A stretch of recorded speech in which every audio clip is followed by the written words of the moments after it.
Hey there, Sagittarius! Welcome back to my channel. If you enjoy my readings, please be sure to like and subscribe, as well as leave me a comment and let me know if this reading resonates with you. Alright, so this week we have, we've got this deck that we're working with. It's also based on archetypes, just like the other deck that I used last week. But, this one has a little bit more symbolism in it. It's kind of dark, okay? So, you know, just take this with a grain of salt, especially if this particular reading has quite a few pretty difficult looking cards here. Although I haven't read all these cards before, I'm not sure what they mean in this deck. I'm pretty sure that they're pretty close to the original meanings. So let's take a look. The first card that you have is the Hanged Man. And the thing about the Hangman is, you know, you're not able to move forward. You're not able to move back. And I pulled some charms from my personal charms that I've kept over the years. And these are a set of keys. Handcuff keys. Alright. So, you might be feeling locked down or unable to move. The Hangman is definitely that type of feeling too. So let's see what this one says. The Hangman, sacrifice, letting go. Many people talk about the art of letting go, but what does it really mean? How do you achieve it? The Hangman has all of the answers. He's the master of non-attachment. This card implies that there's a sacrifice or a difficult or painful situation coming up in your life. Though you naturally want to resist and struggle through it, be more like the Hangman. Find stillness, open your eyes, and use this new perspective to learn something that you're stuck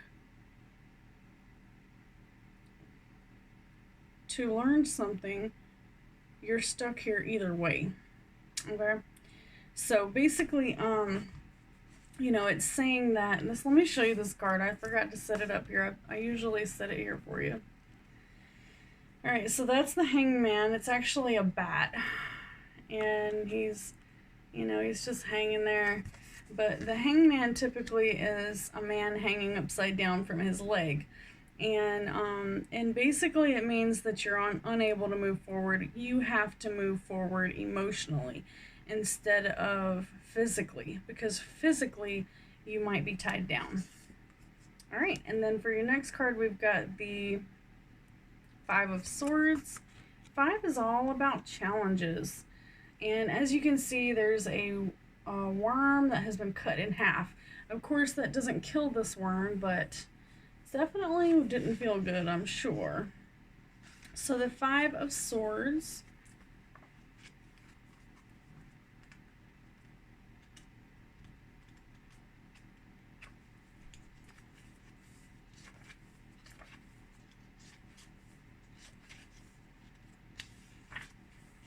Five of Swords.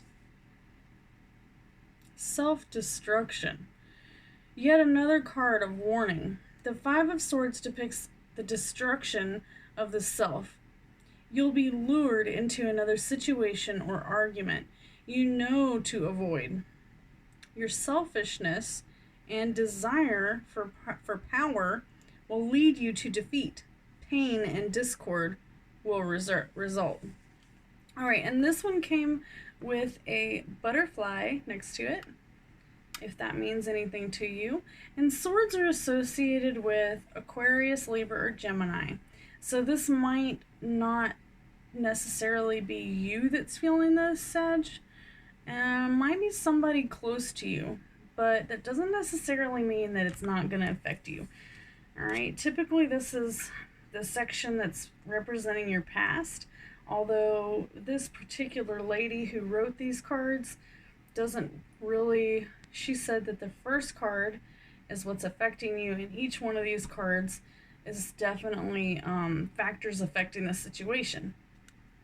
So, your next card looks extremely rough, okay? So this, like I said, this is based on archetypes. Don't take it too terribly personal.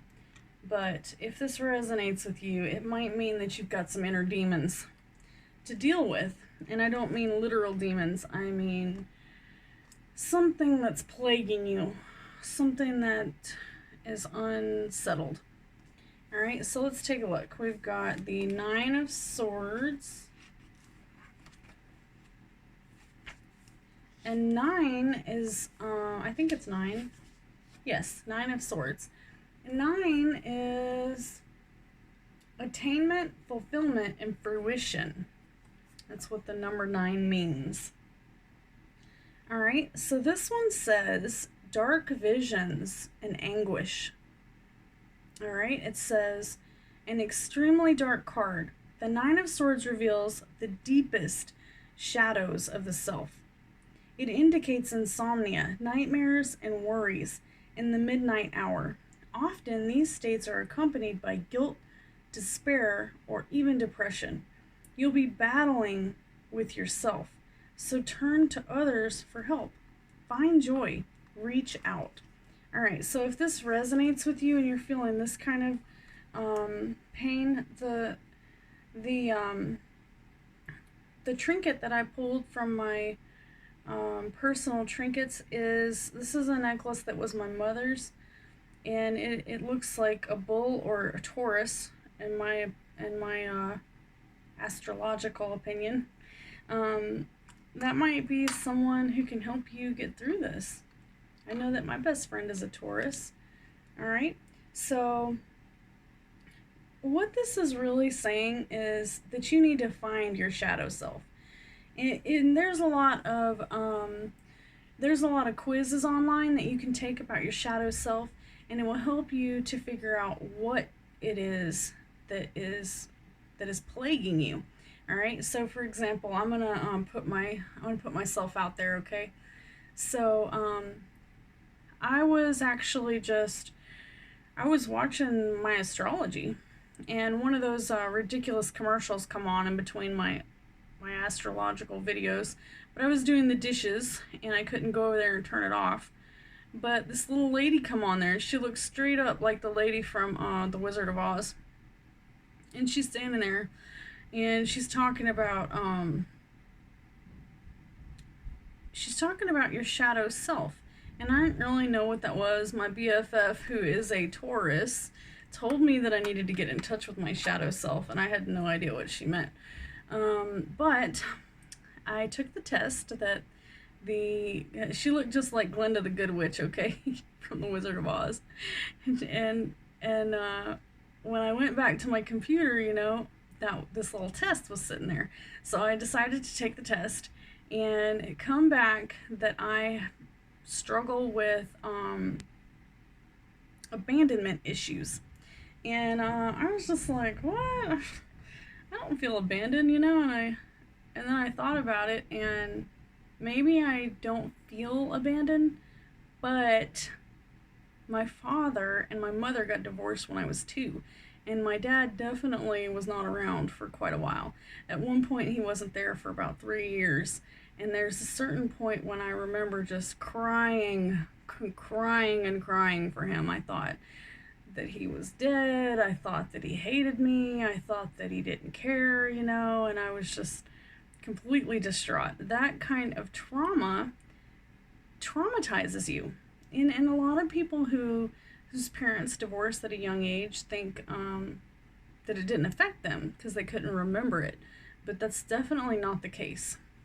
Just because you can't remember the trauma doesn't mean it's not there.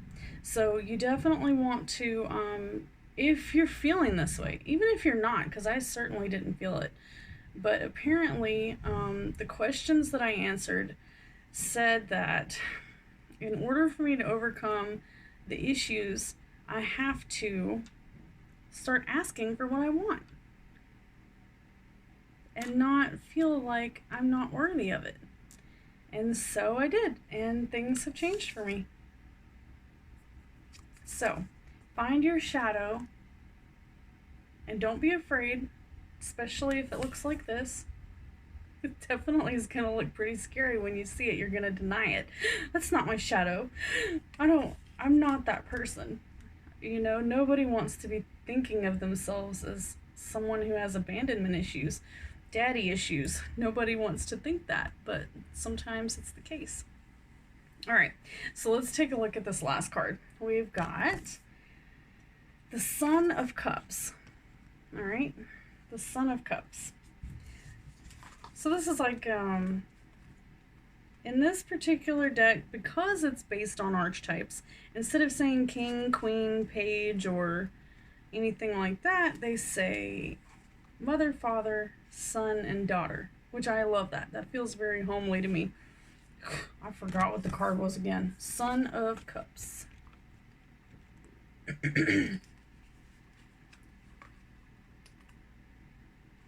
All right, and here it is. Artistic, introspective. Like all of the Cups family, the Sun truly excels within the arts. Excuse me. He usually is a musician or a visual artist of some kind, and he finds success within his field. His natural tendency to look inward adds to his charm and mystique. To others, he may seem secretive and even peaceful, but while deep inside, he carries a dark kernel of intensity. All right, and cups are associated with water signs, Scorpio, Cancer, or Pisces. So if this isn't you, if you don't feel this, it could be somebody, especially if you have a son, it could be your son. But these cards, even though it says son, daughter, husband, wife, that doesn't necessarily mean that that is definitive. It could be a female, it could be a male. It doesn't even have to be your son. It could be just someone in your life that takes the place of your son, even if it's a girl or even if you have no children. It could be someone. And by the way, I found this little charm. It's basically peanut butter. And there was another one that went with it for jelly. Peanut butter jelly time. All right. So, somebody around you is definitely struggling. They're having a rough time. And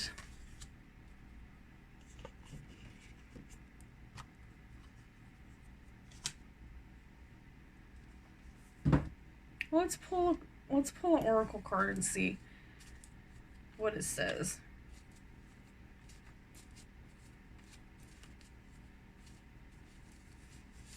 Whoa. Earth. Okay, that didn't really help very much.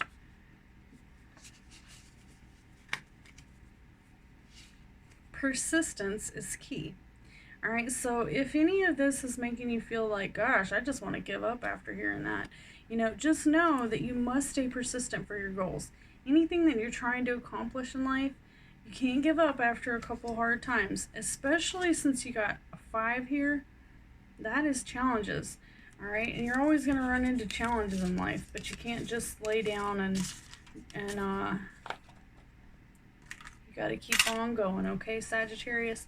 I hope this reading resonates with you. I just want to give a shout out to my Sagittariuses.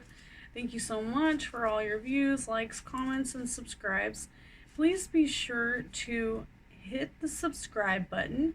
87% of my people are not subscribed. That's you. Please be sure to like and subscribe. Without my subscribers, I can't get any better because I'm not making no money, okay? Alright. Thank you so much for everything. Please come back and see me and let me know if this reading resonates with you. Good.